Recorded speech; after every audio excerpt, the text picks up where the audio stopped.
This is Luton. Okay guys, so we've got some more footage and another game for you today. Now, it's on Metro again, and I would prefer if it wasn't on Metro because I feel like that one gets posted a lot, that map. But it just happened that this gameplay fitted with what I wanted to talk about, so it just happens to be on Metro again, so I'm sorry for that. I will try and get some other maps soon when I get some more gameplay in. And what I really wanted to talk about today, okay, was working as a squad, how one squad can make a difference. Now, I do believe that you can do this with most maps. I'm not going to, deny, and by the way, people are going to pull me up for this, yeah, hip fire, blah, blah, blah. A lot of people criticise me about the hip firing, but hip firing is different to other games, okay, and I'm going to use COD as an example because I know that's what most people will reference against. Hip firing on COD is really different to how it is on Battlefield. With COD, the kind of spread and everything like that is very different, and with Battlefield you really can, as long as that reticule is in the kind of rough area of that person, you can kind of feel, where the direction of the bullets are going to go. And you'll see with this video in a minute, there's a couple of kills that I get just hip firing, and often people go, oh, you got to aim down the sight, you got to aim down the sight. I know you get an accuracy bonus for aiming down the sights, and I also know that it means that you can more accurately line up a target. But sometimes the time that you spend, and especially if you're running, if you're running, you're sprinting, okay, the time that it takes to stop, aim and fire is time you don't have, okay, and it's often quicker to try and get a hip fire kill than it is to do the aim. Now right now, look, okay, I'm not going to try and hip fire this guy, okay, because he's at kind of little range away and I know that I'm going to be able to sight him up. But if I come around the corner, or if there's someone kind of roughly in front of me like that, okay, it's like the difference between aiming down the sight and not, it doesn't make a massive difference. I know it makes some difference, but not much, and people can pull me up on that or not, but that's how I like to go with it, so so anyway, what this video is about basically, you see right there doing the hip fire, me and my guys in the squad, okay, we had some good games, and you can see right now on the scoreboard we're evenly matched in terms of numbers, but the team that we were playing with were not the best.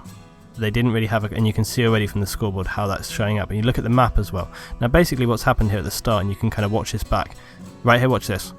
Yeah, see, that's what I'm talking about. Turn around, bang bang, down they go. None of this aiming bullshit, okay? Just turn around, you know where the gun is, you know where they are, you can get them, okay? And it's just unnecessary. But right now, okay, stuff like this, that's when you want to aim down the sides. Although, preferably not their knees, like I was doing right there. So really, yeah, what we're looking at here is the fact that this first base has been turned around so quickly, okay? And it's because people didn't move up, they didn't take, the right initiative to cover those bases. And what they've done is they've kind of swamped the entire B area, they've pushed right round behind, they've covered and, taken over this entire base. You'll notice that when I got cleared out, my guys got cleared out of B at the beginning of the round, I immediately started going for A before B had been destroyed. Now I won't do this every time, okay?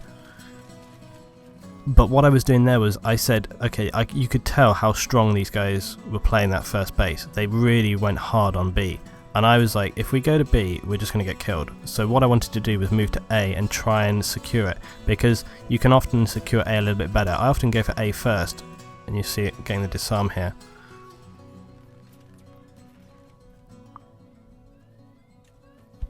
But these guys really are pushing hard, their whole team is pushing really hard, and we just keep getting eliminated. There's just too many of them all over us all the time, and it's, again, if you look at the scoreboard of my team, we even outnumber them right now, but we just can't do anything about it.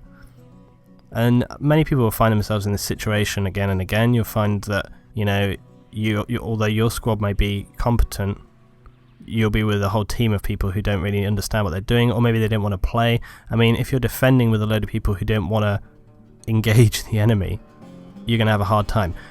But there's often, as I say before, okay, second base, you know how they're going to play. So right now I was like, I know they're playing really hard, okay, and what I was saying to my guys, I was designating my team members, okay, so I was saying, okay, Mac, Martin, you can hold this right hand side. I was saying, Carlton, you're going to watch this middle area, and then I said, I am going to go over here and watch B. So having a game plan and organising everyone is really, really important. I knew my position, okay, I know where I need to be. So what I'm going to do is, as I've done before in this, now I know that with Metro, okay, I know it's a little bit easier than some other bases, because on Metro obviously you have these kind of narrow bottlenecks, okay, but with other maps, with all different maps, there's usually some positions that you can set yourself up to cover an area, okay, and even if it's a bit more open, that doesn't necessarily matter, you can cover the area. So I think this is a kind of more simplified version of what I'm saying with this map, but you can apply it to other things, and you know, hopefully with a bit of team support that will work. So my idea basically for how this one works, alright, is that we have two guys covering the right hand side. The reason you have two main guys covering the right hand side is because that side is a little bit more open, okay. You've got the middle section by that wall, you know the bit I'm talking about, the locker room basically, okay, and then you've got the trains on the right hand side, and then you've obviously got the sort of middle tunnel, this tunnel that I'm on, but the other side of these trains. So you've got kind of three real entry points into that kind of A sort of ticket lobby area over there, which is the, I think, C conquest base. So I've got two guys covering that area, but I can pretty much hold this area solo, because the only real way that they're going to get in here is, you know, straight ahead of me. And the only other way they're going to get to B is if they go through where my other guys are and go over the top. So basically I know if they're going to be moving in this area. And like I said to my guys, I said, if I go down, if I die, you know they've killed me, you know you need to get over here. So again, even if your team aren't using comms a lot, so long as you have a basic game plan. So okay, you know, say you weren't playing comms with your team member, but you had noticed that one of your guys was sitting over here at B. So say I was with you in your squad, but we weren't using comms, okay. If I'm set up over here, and then you see me die, you go, okay, we know Luton's dead, so you know they must be in that area. And you see Carlton move over here, that's because I was like, Carlton, I've got a lot of fire coming in on me, is anything happening with you? Get over here. Because I just felt like they were putting a lot of pressure over this side, and often that's what will happen in a game, is they will test different positions. I'm trying to think of a good analogy of that. Oh, I know, Aliens. You know, in the film Aliens, and they set up all their guns, okay, to get into the one base, and the aliens try different routes to get into, you know, they test different ones to see which is weakest. That's pretty much like what you have to do when you're defending a base in Battlefield, okay. What you need to do is set yourself up to cover all entry points to whatever base it is that you're defending, and then what will happen is the enemy, which is what they're doing right here, they will test how strong you are in different areas, because they need to find the weak point to get in. What you need to do is not give them any weak point. The other thing that you need to do is to basically support your blue team members. And often what that means is doing what I'm doing, which is just sitting back and covering their ass. Okay. What will usually happen in a game is that all your blue team members, like these guys right here on my left, will just keep running forward, keep running forward, keep running forward, keep running forward, and they'll basically, you see, they just keep pushing forward, trying to get in the action. And you see that guy right there, like he's just moving up, he's moving up, he's moving up. The problem is that if you play like that with your squad, which is, you know, what kind of failed us in the first game, is we didn't have enough time to get set up in any kind of proper defensive position and cover the area, which is often what happens when we play. As a consequence of that, they just totally cut through us, and once they cut through us, we couldn't get a foothold, you know, which is why I said to the guys it's really important that we set up strong on this base. Keep an eye though on what's happening on my right hand side, because they do break through on the right here in a minute. You see Carlton's gone down over there. And this is because, like I say, they're testing different areas, and so they were testing my area over here. Obviously they found it really hard, so it's quite logical that they're going to go and try a different area. And this all comes back to what I was saying before about, you know, trying to understand about how people play. If you want to win a game, you need to think about what they're going to do. You need to be able to preempt and pre-play the game. Yeah, like I wrote down on my notes here, I said, you want to play the game before it comes to you. So basically what that means is you need to kind of play out in your head all the different possibilities that could happen in a game. So right now you should be thinking, okay, could they come behind me? Could they come from the front of me? Are they cutting through? And if you look at the map right now, you'll see that they've pretty much moved into the area. The problem is, you see, is that my guys are having to follow and chase and cut down these guys, and you can see, look, they've both pulled off onto A, and it's a bit of a mistake. They didn't really need two people to follow one guy. And I'm never one for blaming things, you know, everybody makes mistakes, etc, etc. But you see, now I was moving up here because I knew that some people would come behind us. I wanted to double check there was no one coming up over there. I also noticed as well, you see, that my guys came off that front area, so I was worried they maybe had run in that front area over the top. They're still behind us now. But also, if you look at the map right now, please, and here we go, see, obviously one or two of them got behind, and then they've started spawning, and then this is it, you see, it's a cascade of problems. And you can see, look, they've set up a spawn point, where I often set one up as well. You should remember that location, guys, if you're having issues in this game, because people always set up a spawn point there. So, do you see how we were having a really strong sort of defense there, and now all of a sudden, look, everything starts to spiral out of control? And the only reason that that's happened is because... Whoa, whoa, whoa, what happened with the aiming there? Come on. Ah! Come on. Oh, the Dow 12. Shotgun down.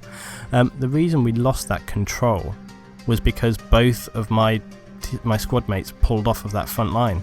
What they should have done is sent one guy and then had him work with the blueberries to cake it. It was really important that we kept one person up the front there to stop them, you know, from pushing through even more. But unfortunately, you know, that didn't happen. Ah. Type 88 is not so... It doesn't have that powerful rounds, but it's quite a kind of stable gun. So when you're set up with like bipod, etc., you know, it's a really nice gun. I know obviously all guns are good with a bipod, but you know, it's quite nice. See, when you have a gun like this with a big fire rate, etc., you really don't need to constantly be aiming down the sight. See, again, look at this right now. We've got like 3-4 blueberries on the stairs, but none of them moved down here, and you know, just lost the base. But anyway, everything was going really, really well up to that point, and we still win this round. But that first section was really what I wanted to show in this video, you see, was I wanted to show how you can go from having a really bad start and then taking control of the game. But then I also wanted to illustrate why, you know, obviously we had a really strong setup, but I wanted to be able to show you guys, you know, it would be very easy to find a round where we just sit, you know, and cover the base to the end and we win, okay? But I thought it was more important to show a round where we suddenly lose control of the situation that we had, and then explain why that happened. And you can see that, yet again, see they're overwhelming us, and that's what this team are doing. They're pushing so hard, they're rushing, and that's why that's why I wanted to show just that momentary lapse by my guys on the other right hand side has now caused us infinite problems, because we went from having a perfect airtight defense into being completely open, and once they get behind you they'll just keep respawning and respawning. And look at the map right now, look at the map, we're wide open on the right, and I do believe I actually said to my guys right now, I was like, guys, we're wide open on the right, you need to get back over there, you need to secure the area, you can't ignore having an open area. And you see my guys moving back there now trying to secure it, because it's like, even though B is the target we need to defend, we need to secure the entry points to the base, because if you don't do that, they will flank you, and flanking is the most dangerous thing that will happen in Battlefield. It's pretty much the cause of all your losses in games, is people flanking you, usually, unless you have a literally tail around. And you can see this is why I'm getting knifed. I can't watch behind me and in front of me at the same time, okay? I'm relying on other teammates to keep those areas clear. My role right here is to have an ammo box and to lay down suppressing fire and cover this area, okay? In doing that, my guys should know that they don't have to worry about this, which means that they can focus on running around and doing all this other stuff. I need to try a different LMG, seriously. This Type 88, I like it, but it takes a lot of rounds to put people down. I'll probably go with that B or something. 240B. Anyway, so there we go, that was a round. So I hope that was kind of clear what I was trying to explain, and as I say, I'm sorry it was Metro. I will get some other footage of the sort of similar thing going on. Martin had quite a good round there, as you see. So yeah, that was this round. I've got some other things to do about defense, because I know I've done a lot of videos about attacking, and I've got some good things to sort of pull up about defense, and there's a lot to talk about there. I hope you've enjoyed this video, guys. Please leave your comments and questions if you've got any questions about things. I'm sure, yes, plenty of critique and everything to come. So thanks for watching, guys, and also more details to come about my 24-hour marathon, which I'm wondering if it was a good idea, but I'm sure it'll be fine. I'm sure I'll survive. Thanks for watching, guys. See you for the next one.